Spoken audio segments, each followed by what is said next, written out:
Satiraham, saludos de luz y fuerza para todos.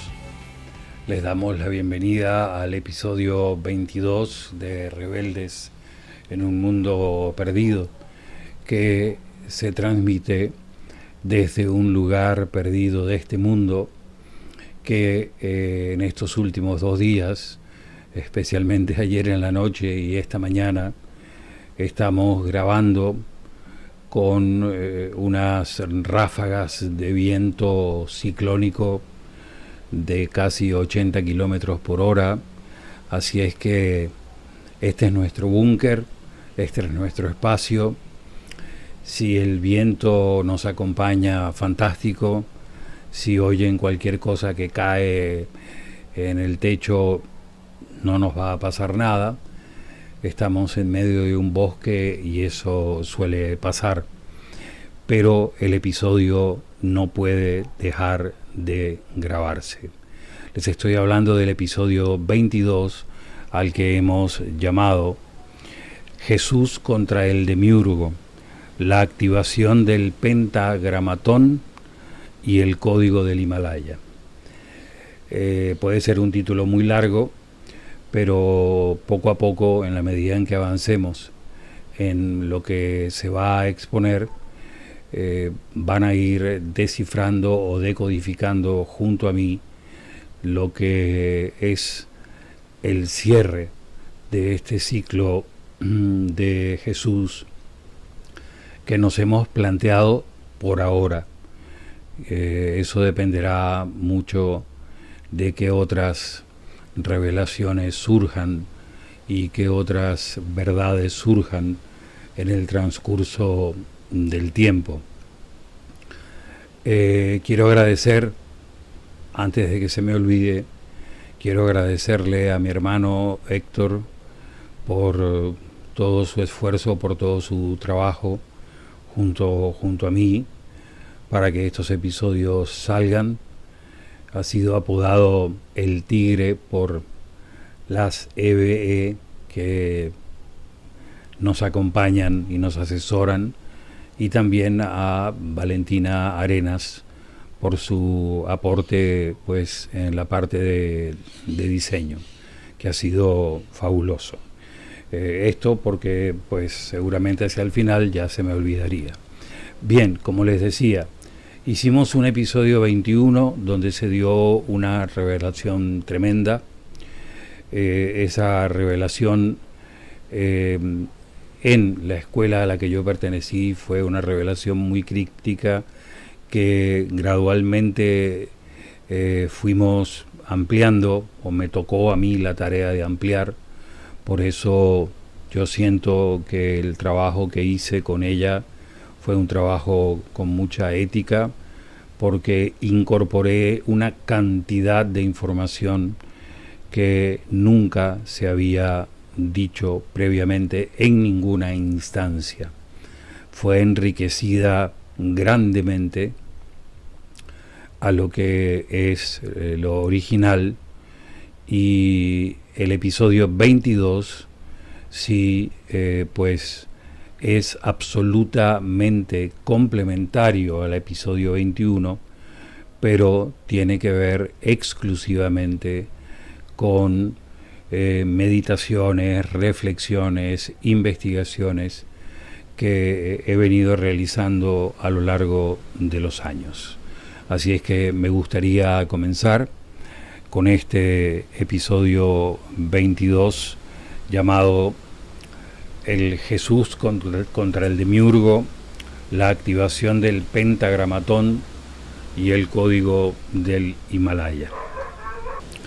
Terminamos el episodio 21 en una escena trágica, una escena en la que María Magdalena se acerca al sepulcro, lo encuentra abierto y no encuentra el cuerpo de Jesús.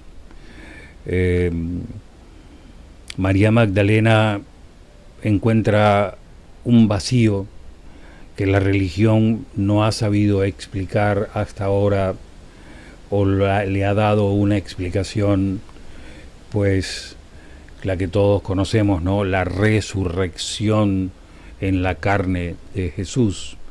Y partiendo ya desde el punto de vista de las revelaciones, esto no sucedió así. Lo que sucedió realmente en ese sepulcro fue que el activo biológico de alta pureza que estaba siendo reclamado por las fuerzas oscuras había sido retirado por las fuerzas oscuras. Y uno se pregunta entonces, ¿qué hemos creído durante estos 2000 y pico de años? Por ejemplo, también uno puede preguntarse qué es exactamente el Santo Sudario. Hay mucha información en este capítulo, es decir, no voy a entrar en muchos detalles. Ustedes son expertos en, por ejemplo, el capítulo dura 1 hora, tiene una cantidad de información tremenda, pero pues justo preguntan sobre algo de lo que no se ha hablado, ¿no? Y eso no lo cuestiono, me parece muy apropiado, los animo a que lo hagan, porque yo no tengo todas las respuestas, honestamente no las tengo, y menos para esta épica tremenda de Jesús el Cristo, pero si algo se puede decir, se dirá. En Juan 20, 1, 2 dice lo siguiente: el primer día de la semana, María Magdalena fue de mañana, siendo aún oscuro, al sepulcro, y vio quitada la piedra. Entonces corrió y fue a Simón Pedro y al otro discípulo a quien amaba Jesús, y le dijo: se han llevado del sepulcro al Señor, y no sabemos dónde le han puesto. Se han llevado del sepulcro al Señor, y no sabemos dónde le han puesto. Frase muy significativa. Había sido cobrado el rescate. Se da un primer encuentro entre Magdalena y Jesús. En Juan 20, 14, 17 refiere lo siguiente: y cuando había dicho esto, la Magdalena se volvió y vio que Jesús estaba allí, mas no sabía que era Jesús. Jesús le dijo: María. Y volviéndose, ella le dijo: Raboni, que quiere decir maestro. Y Jesús le dijo: no me toques, porque aún no he subido a mi Padre. Este no me toques, que en arameo se dice noli me tangere, es vital, porque explica que Jesús ya no vibraba en la materia de densidad de tercera dimensión. Por eso le pide que no la toque, que no le toque. Y ahí entramos entonces en contradicción con que Jesús le dice a Tomás que crea, etc. Y ahí vienen los evangelios canónicos distorsionados y manipulados.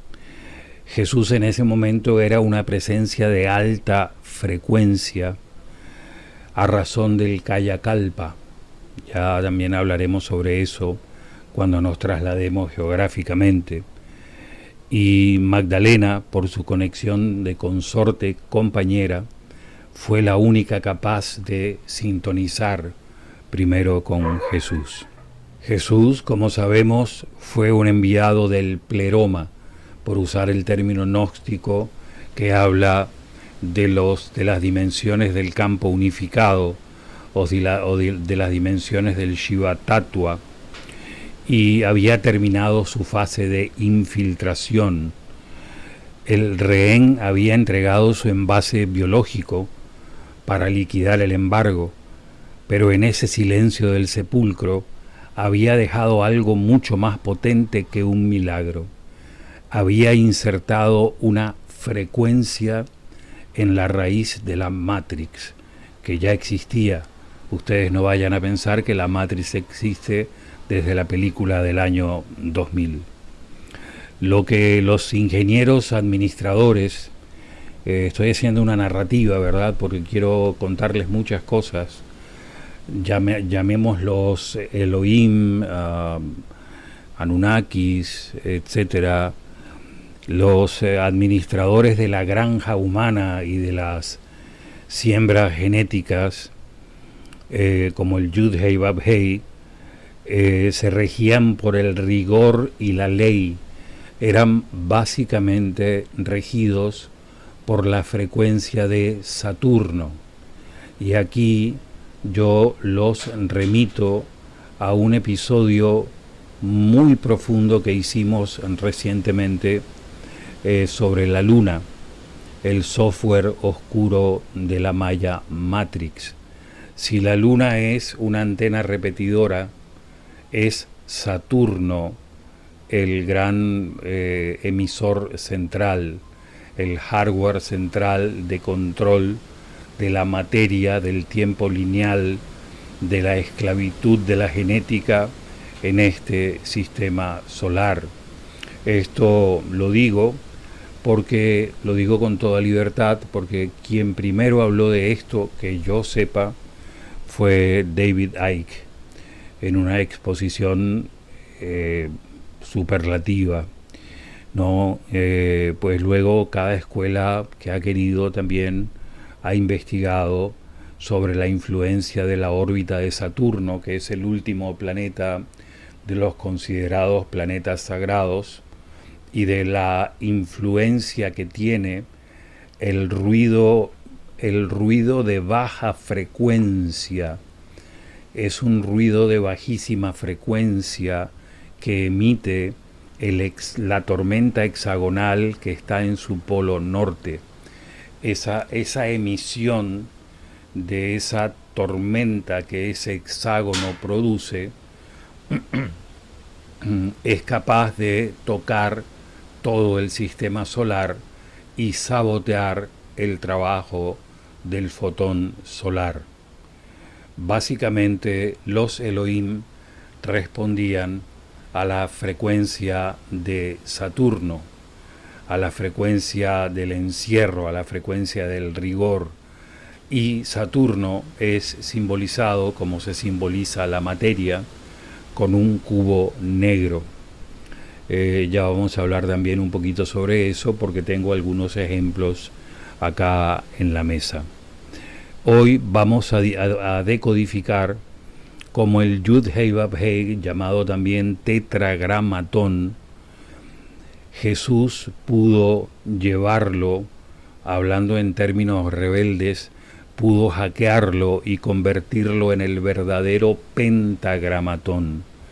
Jesús, para que recordemos bien lo que dijimos en el episodio pasado, no vino a cumplir con la Torá, con la ley de Moisés y la ley de Yahvé o de Yud-Hei Vav-Hei, vino a combatirla.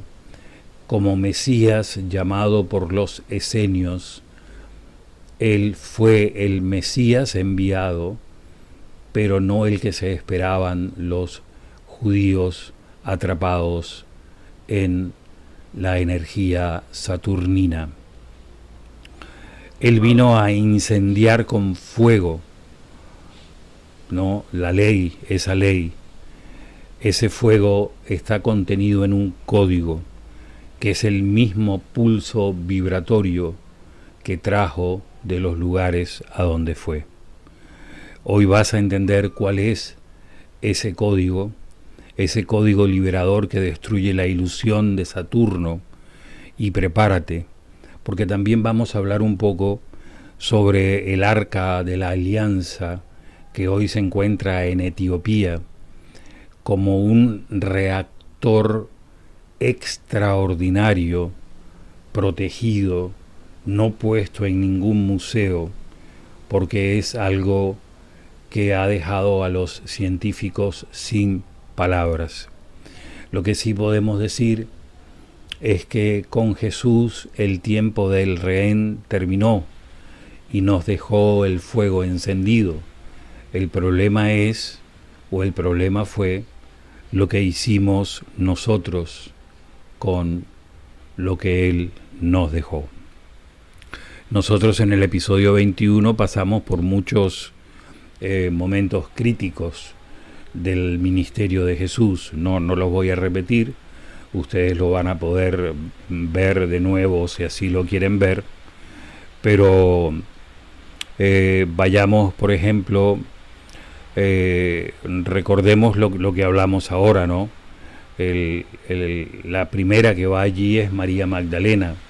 María Magdalena fue completamente desechada de la vida de Jesús, ¿no?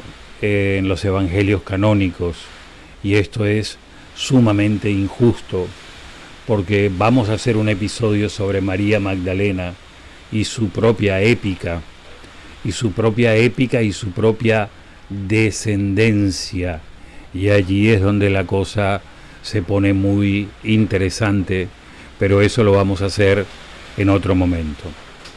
No sé si se escucha la lluvia y el viento, pero eso hace aún más especial este episodio. En los textos gnósticos, como el Pistis Sophia, Jesús se dice que se queda 11 años más enseñando en su cuerpo de luz o cuerpo etérico. La palabra, digamos, en el lenguaje arameo, el lenguaje que usaban los gnósticos, no la sé, pero lo llamaban cuerpo de luz. Los apóstoles no veían a un hombre, veían una frecuencia. Su decisión de irse por el mundo fue la decisión de los apóstoles en un momento determinado de irse por el mundo. Fue la misión de llevar una siembra de códigos. El punto es que luego esos códigos fueron nuevamente intervenidos. Y aquí entonces una pregunta basada en el episodio 21. Aquí tengo una mosca que, como saben, tiene una fusión crítica de parpadeo que hace que el tiempo para ella vaya muy lento. Para mí va a ser imposible pelearme con ella. Por favor, ignórenla. Al decir eso van a estar pendientes de la mosca. Vamos de nuevo a lo duro, a lo crudo y a lo profundo y trascendente.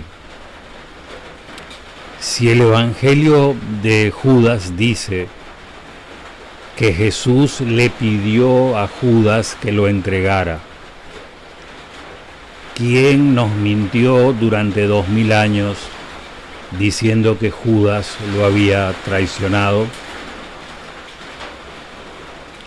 Si la Biblia etíope guardó libros que el Vaticano quemó, ¿qué secretos sobre el ADN de Jesús nos han estado ocultando? Prepárense, porque hoy entramos en esos archivos prohibidos. La primera parte en la que vamos a entrar es, porque la nombramos de primera, en la condición de la Magdalena. En la Biblia canónica no existe una cita que la nombre explícitamente como consorte de Jesús. Eso fue lo que el concilio o el edicto de Nicea borró. Para encontrar eso, para encontrar referencias a la Magdalena en su rol verdadero, tenemos que irnos a los evangelios apócrifos. Ahora, algo importante, los evangelios apócrifos no son evangelios prohibidos, son evangelios que no fueron escogidos para formar parte del Nuevo Testamento. Las razones por las que no fueron escogidos para formar parte del Nuevo Testamento tienen que ver con todas las batallas de poder que se estaban dando en ese momento. En el Evangelio de Felipe, que es un evangelio gnóstico, Felipe dice lo siguiente: la compañera del Salvador es María Magdalena. El Salvador la amaba más que a todos los discípulos y la besaba frecuentemente en la boca. Se dice que en el gnosticismo el beso es la transferencia de sabiduría, y ella era su receptora oficial. Yo pienso personalmente que evidentemente en el beso humano hay una transmisión de energía tremenda y que la Magdalena era en efecto la consorte de Jesús.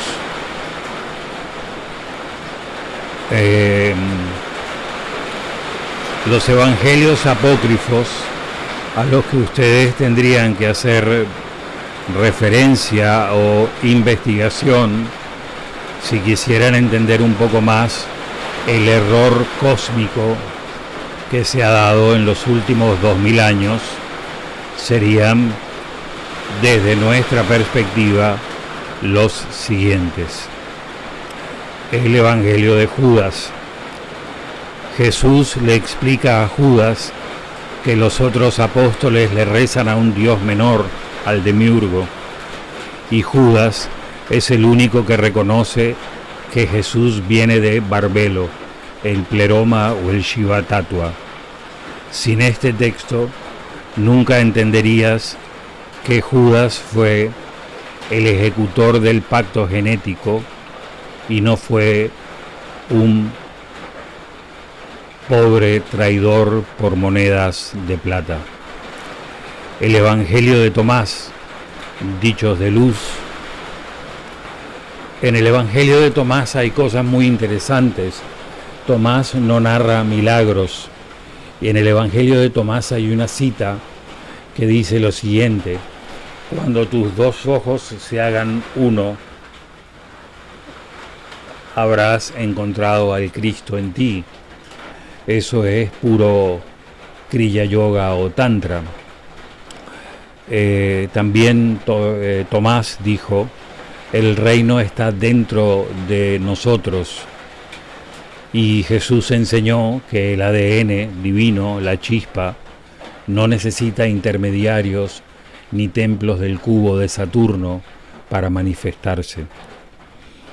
Tomás registra la frecuencia pura del Cristo, sin el filtro de la culpa que la Iglesia le añadió después. El Evangelio de Felipe, otro evangelio apócrifo, habla del matrimonio y dice lo siguiente. Él describe, la clave de este evangelio es que describe la unión de la personalidad con el espíritu, la hibridación inversa, y menciona la relación especial que tenía Jesús con María Magdalena como su compañera, llamada koinonos. Felipe nos da la clave de cómo la Shakti de Jesús, Magdalena, ayudó a sostener la frecuencia de Jesús durante la destilación del ADN en Samadhi. Bien, recuerden siempre que vayamos avanzando en lo que les voy contando, que Jesús no respondía al Dios hebreo Yud Hei Vav Hei. Y aquí entramos entonces en el dilema del demiurgo. ¿Por qué Jesús fue negado como Mesías? Eso lo explicamos en el episodio anterior. En el apócrifo de Juan se dice lo siguiente. Esta sería una precuela.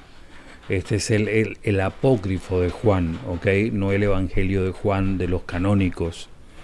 Él explica detalladamente cómo Yaldabaoth o Yud-Hei-Vab-Hei el demiurgo creó el cuerpo humano para atrapar la luz de Barbelo.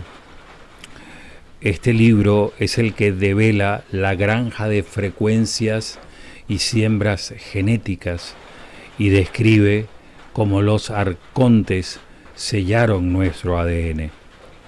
Para los gnósticos setianos, el Yaldabaoth es el nombre secreto y técnico de la entidad que en la tierra se presentó como Yud-Hei-Vab-Hei. Los gnósticos tenían varias ramas, y esto es importante que lo aclaremos porque para mí también fue importante aclararlo. Cuando se habla de los gnósticos setianos, se dice que no eran hijos de Caín y Abel, sino hijo de Set, el tercer hijo de Adán y Eva. Y pudiésemos, yo lo coloqué de una manera como para que lo entendamos en el lenguaje de ahora, ¿verdad? Existió como un servicio de inteligencia de los gnósticos. Esos eran los setianos.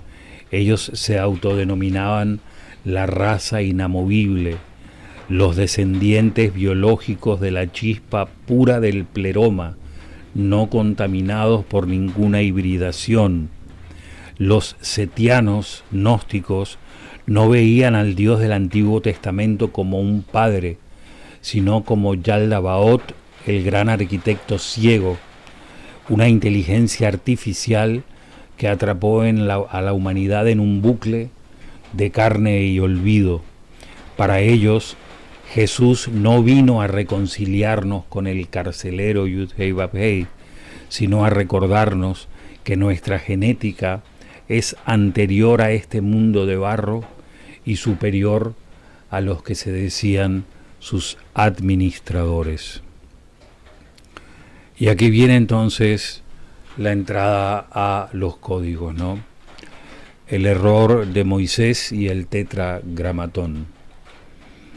Moisés sube al monte Sinaí. Yo tuve la bendición y la oportunidad de subir al monte Sinaí. Nos costó un montón subir entre camello y escaleras al monte Sinaí y ver el amanecer desde allí. Moisés sin duda recibió una transmisión de alta potencia, pero los receptores de Moisés estaban, distorsionados por la interferencia de Saturno. Entonces uno podría decir en lenguaje informal, Moisés no escuchó bien el nombre del Dios. La ley de piedra, la cárcel geométrica del tetragramatón fue lo que bajó de Moisés del monte Sinaí. Si nosotros queremos entender cómo Saturno atrapó esta interferencia saturnina que sigue hoy siendo el operador principal de la Matrix, no piensen que esto terminó, esto se sigue emitiendo y sus anillos son los grandes emanadores de esa energía. Todo lo que el cubo negro representa la materia densa y a Saturno. Por ejemplo, los judíos usan este artefacto llamado tefilim. No sé si ustedes lo han visto. El tefilim son unos cubos negros que se ponen en la frente y también se anudan en los brazos. Son cubos negros. El Islam, que tiene un origen muy particular que no viene al caso, por ejemplo, tiene este elemento, no sé si lo ven bien acá, este elemento que les estoy mostrando es una reproducción exacta de la Kaaba, de la Meca. Si ustedes han visto, cuando se entra en la Meca, esta estructura, este cubo saturnino, está en el centro de ese gran patio, inmenso patio, donde cientos de miles de personas comienzan a girar en sentido antihorario alrededor de la Kaaba. Este es un ritual eminentemente saturnino, porque también el Islam fue atrapado por la interferencia, y eso explicaría mucho lo que está pasando. Hay una curiosidad que cuentan en la India, ¿verdad? A ver si lo puedo encontrar acá. A ver si está en alguna parte. No. Hay una parte que no es la puerta, sino hay una parte en una de las esquinas de la Kaaba donde hay un hueco donde se dice que hay una piedra que tiene un poder extraordinario que viene de Alá. En la India se asegura que ese fue un Shiva Lingam que existió previo al nacimiento del Islam en la zona del Medio Oriente. Y es perfectamente probable, de acuerdo a Al-Andañelú, recordemos el ómfalos, es el lingam del oráculo de Delfi, ¿sí? Y solo ciertos privilegiados pueden tocar esa piedra que se dice es de origen extraterrestre. Aquí les muestro entonces un ejemplo de una estructura de cubo negro saturnino, ¿no? Que es la frecuencia que emana el Yud Hei Bab Hei, y en este caso lo que ellos han interpretado como Alá. Aquí tienen ustedes un mala musulmán islámico, para que no piensen que, verdad, el rosario solo es, ¿no? Esto es un rosario musulmán, como yo decía el otro día, ¿no? El rosario hindú. Habría que decirle un mala musulmán y un mala cristiano, ¿verdad? Las Saturnalias romanas, Saturno era llamado el sol de medianoche, y los romanos eran una civilización eminentemente saturnina. De hecho, las Saturnalias terminaban el 24 de diciembre y luego daban paso a la venida del Sol Invictus. ¿Ok? Entonces estamos entendiendo lo siguiente. Cuando Moisés recibe los códigos, los recibe de una forma distorsionada. Y a lo que se le llama tetragramatón, yo les voy a mostrar acá, y quizá Héctor me puede ayudar un momento en ese sentido. Yo les voy a mostrar acá un símbolo del tetragramatón, ¿no? En pantalla. Fíjense ustedes, este es un símbolo del tetragramatón. ¿Sí se ve? Ok, tetra significa 4, ¿verdad? Pero el símbolo es una estrella de 5 puntas. Si ustedes son, digamos, tienen la vista de águila o lo buscan luego más tarde, esto está cargado de simbología posterior hermética occidental. No es el original, tiene las 4 armas mágicas, tiene símbolos planetarios. Los 2 símbolos de los vértices de abajo tienen el símbolo de Saturno. Entonces uno se pregunta por qué razón un pentagrama, ¿verdad?, es llamado tetragramatón.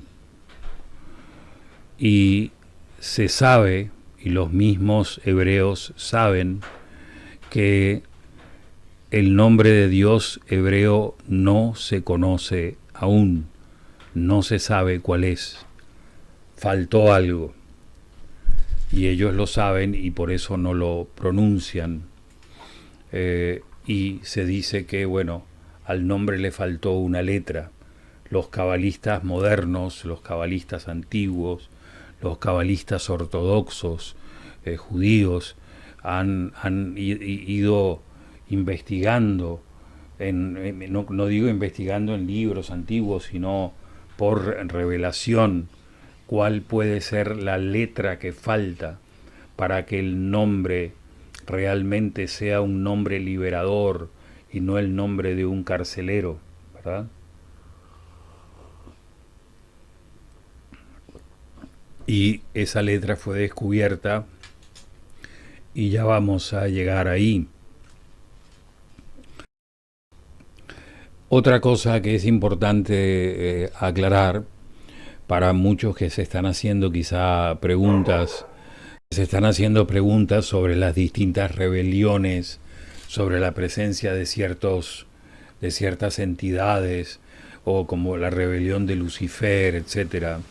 Es decir, yo inserté una parte, ¿no?, de acuerdo a lo que es el entendimiento de Rebeldes en un Mundo Perdido y basado en mucha información. La rebelión de Lucifer no fue más que, no fue una batalla entre el bien y el mal, fue un conflicto entre ingenieros genéticos.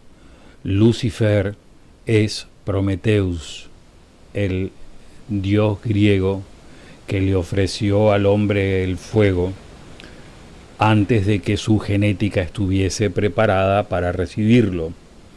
Lucifer es el portador de la luz, el portador del fuego, y pudiésemos entonces hacer una similitud entre los dos. Fue una disputa de protocolos sobre el ADN humano y de cómo desarrollarlo. La facción del demiurgo Yud-Hei-Vab-Hei diseñaron el cuerpo humano como un envase de limitación. Su propósito era mantener una entropía controlada, ciclos cortos de vida, borrar memoria cada vez que una persona fallecía a la siguiente encarnación, y dependencia total del sistema de la granja genética.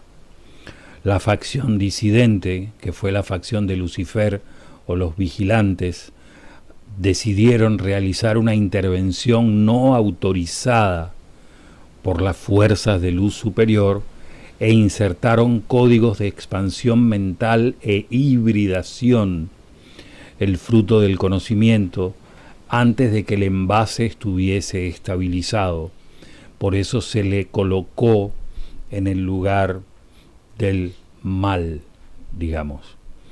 El resultado fue que lo que Lucifer hizo fue una fuga de información que provocó un caos biológico e inclusive exopolítico, en el sentido de lo que eran los administradores de la tierra. Yo uso la palabra administradores por no decir regentes o principados, etcétera, ¿no? El Yud-Hei-Vab-Hei respondió imponiendo una cuarentena planetaria y encerrando a este sector en la frecuencia de Saturno para evitar que el virus de esa intención de entregar fuego, gnosis o conocimiento se expandiera. Ahora, Jesús no perteneció a ninguna de estas dos facciones en disputa. Estas eran facciones menores, ni regentes ni disidentes locales. Él fue el enviado estelar original de las estrellas, del pleroma, del campo unificado, para terminar con todo ese caos. Es curioso, y esto lo digo como algo que a mí también me llama la atención, no lo digo porque tengo una claridad total sobre lo que voy a nombrar. Jesús se llama a sí mismo en Apocalipsis 22:16 la estrella resplandeciente de la mañana, que ese es el título que se le da a Lucifer, el planeta Venus. Porque Jesús dijo: yo soy la estrella resplandeciente de la mañana. ¿Quién sabe, no? Mientras que la rebelión de Lucifer fue un intento externo de hackear que terminó en una caída de frecuencia, hibridación de los Nefilim, Jesús fue una misión de rescate oficial, pero de los más altos niveles de conciencia. No tienen nada que ver. Jesús no viene a revelarse por ego, viene del sol central a ejecutar el plan cósmico para limpiar el desastre que dejaron tanto los regentes de Miurgos como los rebeldes, Lucifer. Por eso les digo lo siguiente, no se pierdan en nombres. El demiurgo usa el nombre de Dios para esclavizar y usa el nombre de Lucifer para asustar a los que buscan el conocimiento. Jesús vino a pasar por encima de ambos juegos de poder, trayendo el código verdadero, que es el fuego que no pertenece a este mundo. La rebelión angélica fue la que causó el embargo del planeta. La llegada de Jesús es la que viene a levantar ese embargo. La frecuencia de Saturno es la prisión donde ambos bandos, el carcelero y el prisionero, quedaron atrapados y nosotros con ellos. Espero que esto les aclare un poco el panorama en vez de complicarlo más. Ahora vamos a pasar a otro punto, ¿no? Vamos a hacer como un punto de inflexión acá y vamos a empezar a hablar sobre lo humano. ¿Qué hicieron los primeros cristianos con las enseñanzas de Jesús? El cristianismo empezó a expandirse. Los apóstoles se repartieron, digamos, diferentes zonas del planeta. Inclusive creo que fue Tomás el que fue a la India, no lo recuerdo, si me disculpan si no fue Tomás, al sur de la India. Me disculpan si estoy errado en mi memoria. Y fueron a evangelizar. Y cada uno de ellos murió de formas indecibles. Pero el cristianismo se expandía tanto que el imperio ya escindido, el imperio romano ya escindido, el imperio romano de Oriente, vio que no podía destruir la expansión del cristianismo. Así que decidió estandarizar la fe cristiana para controlar el imperio. Antes de eso, recordamos cómo los cristianos eran echados a los leones en Roma, ¿verdad? Como carne en sacrificio. No voy a entrar en ese tema, aunque seguramente me van a preguntar. A lo que quiero entrar acá es al el edicto de Nicea. En el edicto de Nicea fue una reunión en el año 325 después de Cristo.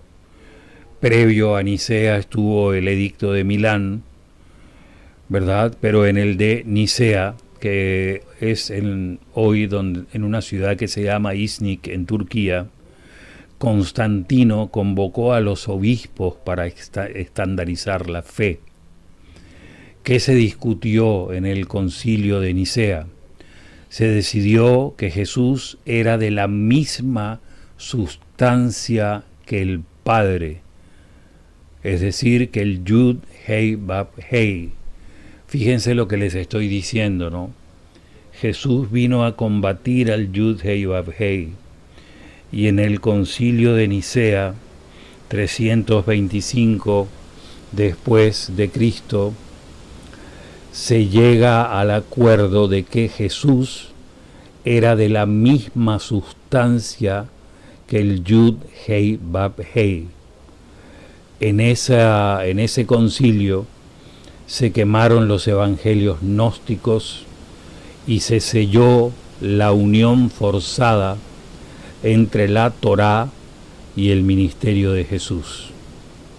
la unión forzada entre la Torá y el ministerio de Jesús. Fue el nacimiento de la Iglesia como la corporación del imperio. Ahora, hubo un personaje en el concilio de Nicea que se llamó Marción de Sinope. Era hijo de un obispo y fue en el concilio de Nicea, tomen nota porque se le ha borrado de la historia, él fue el último en intentar separar al Padre de Jesús, el pleroma, del Dios de la ley judía, el Yud Hei Vav Hei. Él fue el último que dijo que no eran compatibles. El concilio no fue una reunión espiritual, fue una fusión política. Ahora, su mensaje era el fin del negocio de la Iglesia, el mensaje de Marción, y les voy a dar 3 ideas para presentarlo. Marción no era un improvisado. Como les dije, era hijo de un obispo y conocía el sistema desde adentro. Era un armador de barcos rico que donó una fortuna a la Iglesia de Roma, pero cuando empezó a predicar la separación de Jesús y del Yud Hei Vav Hei, lo excomulgaron y le devolvieron el dinero. Fue el creador del primer canon. Antes de que existiera la Biblia como la conocemos, Marción armó el Nuevo Testamento. Él decía que los apóstoles, excepto Pablo, se habían equivocado al intentar mezclar a Jesús con el judaísmo. Su edicto se llamó La Antítesis, su libro perdido, pero ha sido citado por sus enemigos, y en ese libro, La Antítesis, demostraba que el Dios de la Torá era colérico y legalista, mientras que el Padre de Jesús era amor puro. Para Marción de Sinope, Jesús era un Dios extraño que no tenía nada que ver con el Dios de los judíos. Marción fue el último hombre que intentó avisarnos que estábamos metiendo al carcelero en el altar, es decir, metiendo al Yud Hei Vav Hei en el altar. Al borrarlo, a Marción, la Iglesia nos condenó a 2000 años de confusión genética y espiritual. Existe una separación total, dijo Marción, entre el Dios de este mundo y el Dios de la luz. El Dios de la ley, Yud Hei Vav Hei, es un creador de sufrimiento, un juez severo que se complace en la guerra. Pero el Padre que Jesús reveló es el Dios extraño, el Dios de la gracia, que no juzga, no castiga, y cuya única misión es rescatarnos de la tiranía de la materia. En Nicea se fusionó la Torá con el mensaje de Jesús. Es decir, vamos a suponer, ¿verdad?, que este es el Nuevo Testamento elegido por ellos, sin los apócrifos ya, etcétera, aunque luego eso fue, y se mezcló la Torá, el plomo de Saturno, con el oro del Nuevo Testamento. Y esto fue la base de la Iglesia que hoy conocemos. Es decir, venimos, y esto se ha dicho, de un error de percepción, de un error de interpretación de más de 2000 años. Ahora, ¿Jesús fue derrotado por esa razón? La respuesta sería no, aunque la oscuridad tomó parte, obviamente, de lo que él fue. El demiurgo no ha sido destruido, ha sido desconectado, pero la Matrix de Saturno sigue funcionando, porque hay, ya nosotros sabemos, una descendencia híbrida genética que sigue manejando los hilos de esos antiguos administradores de la granja humana. Las familias híbridas, las 13 familias más las 300 familias que rigen hoy el planeta, fueron los que heredaron el control, y su misión es que nadie sepa que el contrato de esclavitud ya expiró, y usan todavía el cubo de Saturno. Quien conoce a BlackRock, por ejemplo, sabe de lo que estamos hablando, para proyectar realidad de escasez y muerte.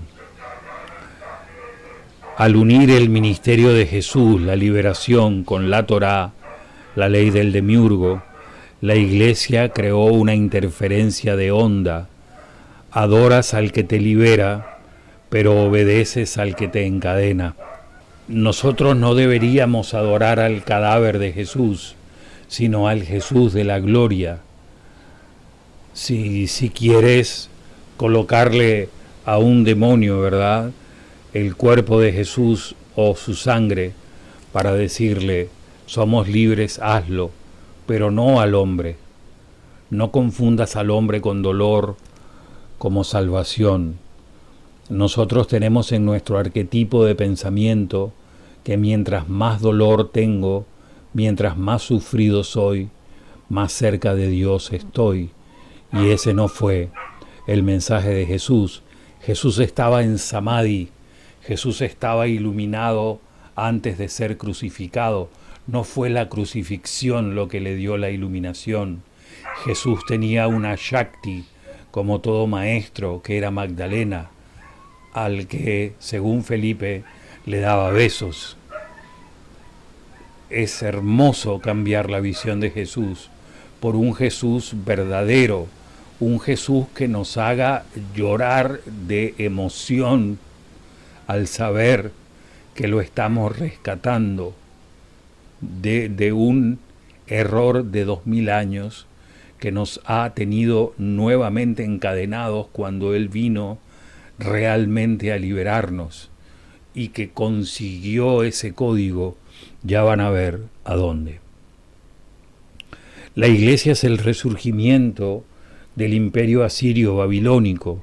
Todo el simbolismo de la Iglesia, la mitra papal, que es literalmente el gorro de Dagón, los ropajes purpúreos, todo el simbolismo, ¿no?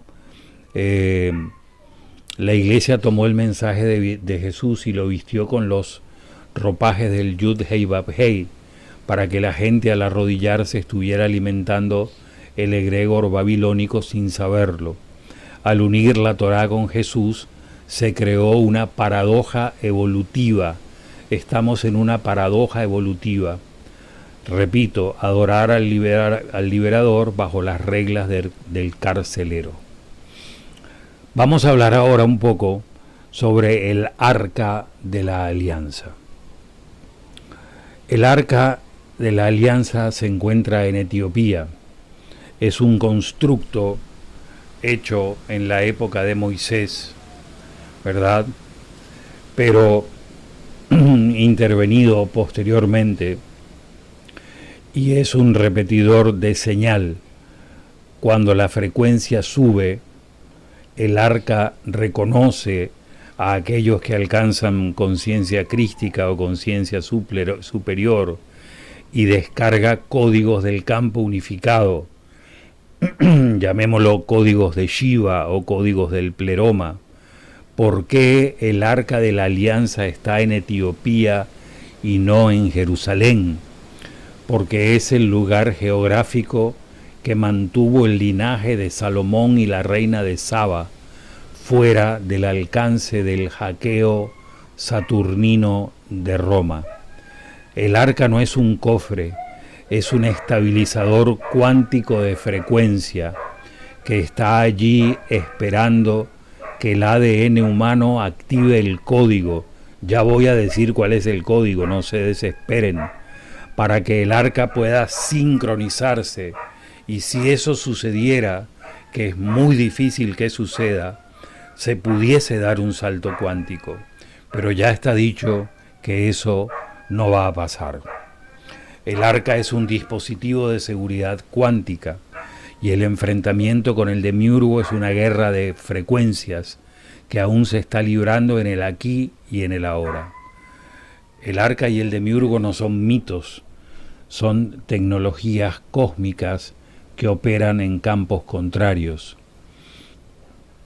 El arca abandonó Jerusalén cuando el culto al Yud-Hei-Vab-Hei se volvió puramente saturnino. Sacrificios de sangre y rigor. Se movió a Etiopía porque ese territorio funcionaba como un servidor de respaldo, llamémoslo un backup de los códigos crísticos, protegido por una geografía y una genética que el Imperio Romano no pudo formatear nunca. En el Kebra Nagast, el libro de las majestades o de los reyes, habla que la gloria de Sión, que es la frecuencia del arca, eligió el linaje de Salomón y de Maqueda, la reina de Saba, para preservarse hasta el momento de la gran activación. Ese también en el Kebra Nagast y en las visiones de los monjes de Aksum, donde está el arca, que el arca no se describe como un mueble, sino como una Shekinah, la presencia de la Shakti o de la Madre Divina. Bien, es un capacitador cuántico, tiene 2 tablas de piedra, material piezoeléctrico dentro de una caja de oro, conductor y madera aislante, es una batería cuántica y los querubines de la tapa eran electrodos de plasma. No guarda leyes, guarda la frecuencia patrón de ADN original antes del hackeo de los arcontes. Ahora, el arca nace durante el éxodo, ¿cierto? Pero fue, como les digo, intervenida en el momento de la presencia de Jesús. Quien se llevó el arca a Etiopía fue el hijo de Salomón y de la reina, que se llamaba Malekim, creo, ¿verdad? Y no quiero, seguir extendiéndome mucho más con el arca. Menelik, se llamaba Menelik. Él se llevó el arca fuera de la jurisdicción de los sacerdotes corruptos de Jerusalén. En los textos eseños y en la tradición etíope se menciona a una jerarquía que nunca cayó durante la rebelión de los ingenieros biológicos. Saba era el reino de esta jerarquía. Mientras Jerusalén se convertía en una sucursal del cubo de Saturno, Etiopía se preparaba para ser el servidor de respaldo de la conciencia crística. Por eso el arca eligió irse con Menelik a Etiopía y reconoció en ese linaje la vibración de los hijos de la luz, una genética capaz de sostener el plasma del arca sin quemarse. El arca pasó un tiempo en la isla de Elefantina en Egipto y finalmente llegó a Etiopía. Roma intentó invadir Etiopía 2 veces, siendo la única nación africana nunca colonizada del todo. ¿Por qué? Porque el Vaticano, el brazo del demiurgo, sabe que Etiopía custodia una pieza que puede invalidar su poder. La Biblia etíope es otro tema que no vamos a entrar. Lo que sí quiero decirles es que la Biblia etíope sí habla directamente de los arcontes, contiene el libro de Enoc, habla de los ángeles caídos que alteraron la genética humana, habla de que Roma ocultó, que la tierra era un laboratorio bajo intervención, que Jesús no vino a salvar a una humanidad pecadora, vino a salvar a una humanidad hibridada bajo embargo de los vigilantes. contiene textos que no contiene la Biblia, ninguna de las Biblias que conocemos. Vamos ahora al código. No sé si ya estamos por cerrar este episodio, probablemente sí. Dijimos que Jesús estuvo en la India. Alguien en los comentarios me hizo un comentario muy asertivo, muy adecuado, pero tenemos que partir, y aquí esto, lo que yo voy a decir hoy, no tienen que creerlo, digamos, ni como dogma, ni como revelación autoritativa dada por un gurú. Tienen que reflexionarlo ustedes como seres libres, rebeldes, ¿verdad? Porque es demasiado trascendente la concordancia que hay entre los códigos de salvación que Jesús ofreció y los códigos que en la India los rishis entregaron. Entonces eso hace muy fuerte la idea de que Jesús estuvo allá. Y de hecho esta persona que comenta decía que sí fue corroborada la presencia de Jesús en la India. Veamos, vamos a hablar primero del código. Jesús fue a la India a buscar el número 5. El número 5 es aquello que expresa todo lo divino. Todo lo divino está expresado en el número 5. El número 4 es la materia. En las iniciaciones de la Golden Dawn, cuando se establece el altar de la materia, se establece igual un cubo negro. El 4 es la materia, el 5 tiene que ver con todo lo que tiene vida.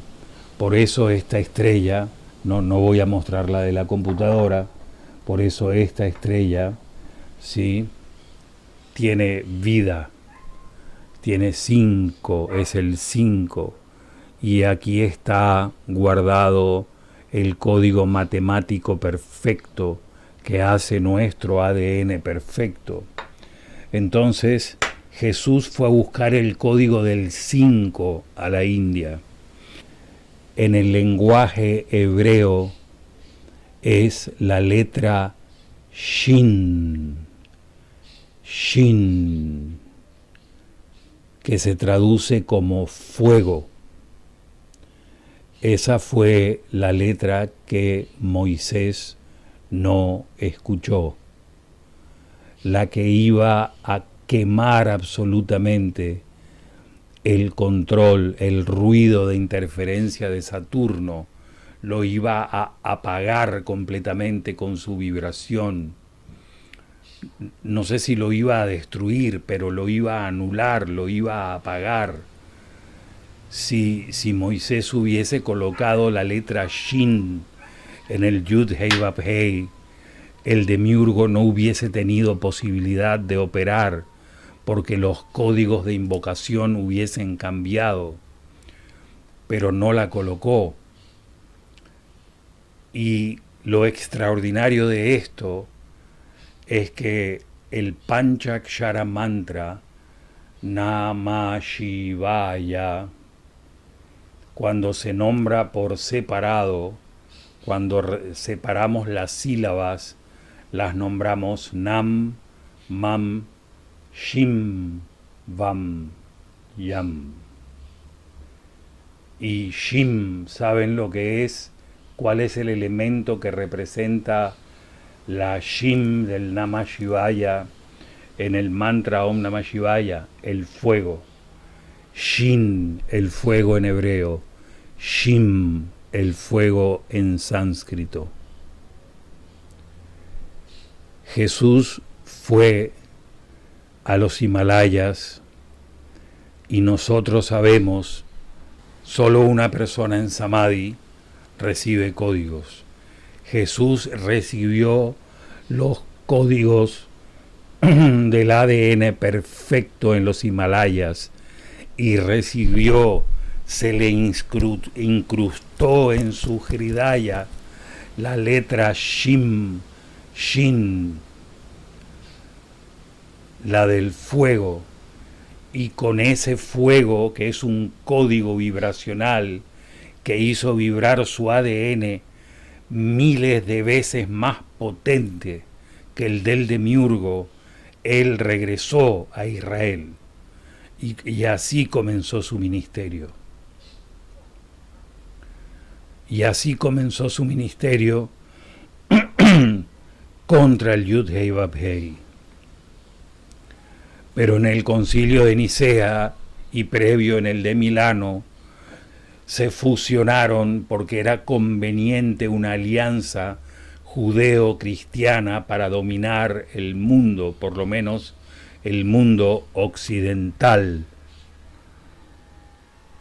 como una religión que niega a Jesús tiene esa religión que acepta a Jesús como códice, un libro de ley que por naturaleza niega a Jesús. Jesús fue el Mesías de los judíos, lo fue, pero como no vino a hacer lo que ellos querían, lo negaron. Sí, entonces la letra Shim o la letra Shin hebreo, que son como 3 llamas, ¿verdad? Son 3 llamas que salen, algo así. Convierte el nombre de Yeshua en Yehoshua, Yehoshua, el liberador. Jesús fue a buscar el 5, la Shim o Shim, y al insertarla en el centro del cubo se rompe y aparece entonces el pentagramatón y se destruye el tetragramatón, y el Yaldabaoth o el Yud-Hei Vav-Hei ya no tienen poder para controlar. Tenemos ya la conclusión, aunque hay mucho más por decir en este material. El reactor principal del planeta es el Kailash. Está unido por líneas ley con el Arca de la Alianza, porque Jesús lo hizo. Jesús trajo de la India la letra Shin, el fuego que actúa como la llave para este circuito. Al activar la Shin en tu pecho, dejas de ser un rehén del error cósmico de los últimos 2000 años y te conviertes en un terminal real de la conciencia crística. Han pasado 2000 años y hemos adorado el instrumento de tortura y el cuerpo muerto del gran iniciado del Shiva Tattva y del pleroma, aquel que conoció a Shiva mismo y su código traído por los rishis para salvar al planeta del demiurgo, para quitar el manto oscuro. Pero el éxito de ese laboratorio oscuro fue esa fusión errónea, esa fusión dada por el poder, por una alianza que Marción de Sinope nos advirtió y que fue declarado hereje. Hacernos besar la cruz para que nunca encendiéramos el fuego. Hay que besar al Cristo de la gloria, al Cristo de la misericordia. El embargo ha expirado realmente. El arca está vibrando. El Kailash está emitiendo su Om Nam Mam Shim Bam Yam en tu ADN, en el ADN de Jesús, que una vez nos lo mandó a cantar. La puerta del cubo de Saturno no está cerrada. Simplemente nunca te atreviste a ser el soberano de tu propia luz. El tiempo de los rehenes terminó. El tiempo de los rebeldes comienza si decimos: Jesús, dame el fuego a mi nuevo corazón. Om Jyotir